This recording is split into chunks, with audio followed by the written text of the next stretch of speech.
Good day and welcome back to another DBZ Dokkan Battle video. In this video we're going to be taking a look at to cut a long story short, the worst challenge stage, or one of the worst challenge stage I've ever done in my life. Yeah, I'm not a fan of this. I'm not a fan of these stages. To be entirely honest with you, they're not really my vibe. They just don't seem really fun to me. Maybe I'm missing the strategic implication here. Maybe I'm not understanding the nuance behind it, and someone's welcome to pinpoint it out to me, but at this point in time, just feels very limiting and just not that enjoyable. Basically, to cut a long story short, this event is one of those events where your only strategy to beating it is to have an incredibly already top ultimate tier team. There isn't really a functionality other than that. The team itself has to take on Vegeta, and Vegeta is an absolute nightmare. With 1.2 billion health, 150,000 defense, and 66% damage reduction, he is incredibly tanky, and he is incredibly annoying, because how Vegeta works is that he gets 5% attack with each attack received up to 300,000. So his super attack goes from 1.1 million to 4.5 million, and he can do so relatively quickly. Because of how tanky he is, you most times will only get through maybe a third or even half of his health by the time you basically have him running at full power. And although it's not bad in a sense, it's kind of what makes the event so tragically boring to me. Because ultimately, if you do bring the strongest team in the game, then yeah, you're pretty much set. Also, Vegeta is monotype with no critting ability, so physical units thrive in this event, which is one of the strategies I'm utilizing. But it shows you that there isn't really a lot to it. It's a marathon, and some people like that.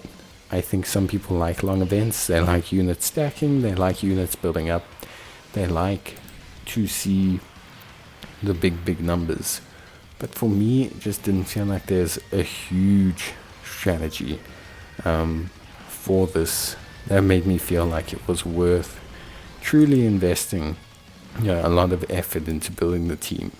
I wanted to go with something a little bit different, so I did try to go with kind of like a full power hybrid Saiyans team, just to really try it out, and I think it went well. The team did handle things, I would say, ultimately to a successful degree. I think, yeah, obviously there are some restrictions on the team, but I think ultimately it worked quite well. We went with a double physical SS2 Gohan lead, and although it worked relatively okay, one of the issues I do have with Gohan, especially if they're going to make events like this, is Gohan does one incredible attack stat attack, and that's it for the whole turn. Gohan almost doesn't actually make like any more damage than his one admittedly very awesome attack that he does. The big issue is that he just doesn't provide enough sustained big damage for these events where bosses have 300 billion health. Like, that's just not going to work.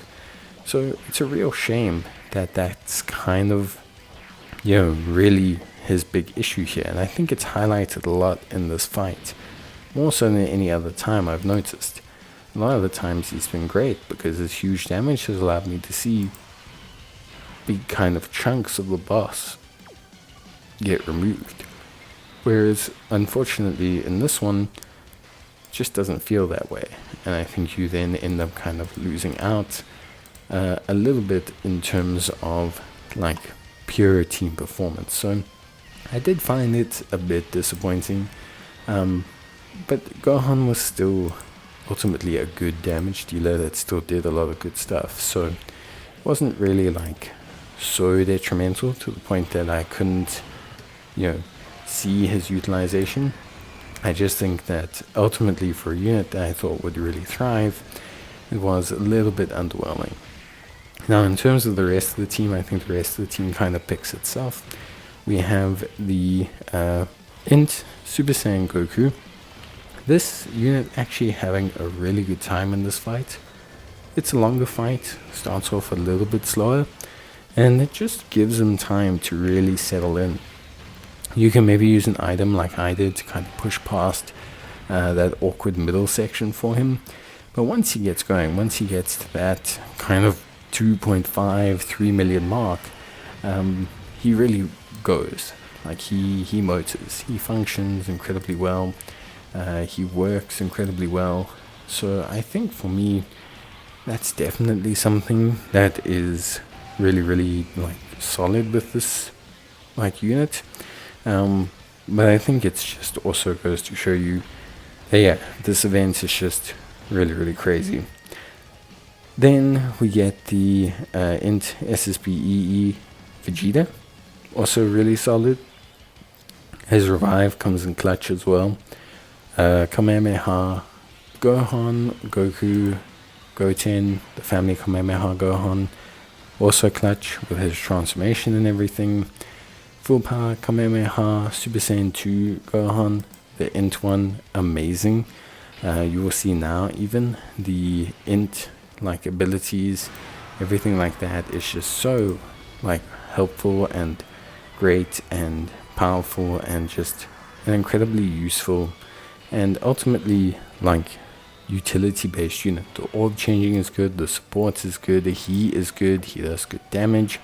His orb changing heals us a ton, and also in this situation allows him to act as a tank. So there's really like a lot of incredibly good merit towards running these guys as units. And I think ultimately the team comes together quite nicely because of it. Ultimate Gohan does fine, good damage dealer, defensively sound, without necessarily being overtly OP. Like I won't say he was the absolute best unit in the team, but he did good damage.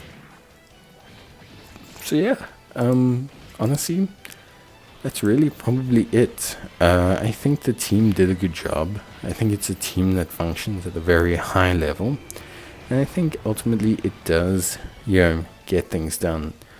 I do obviously recommend doing just a meta Earth Protecting Heroes or Fuse Fighters, Pure Saiyans kind of hybrid team.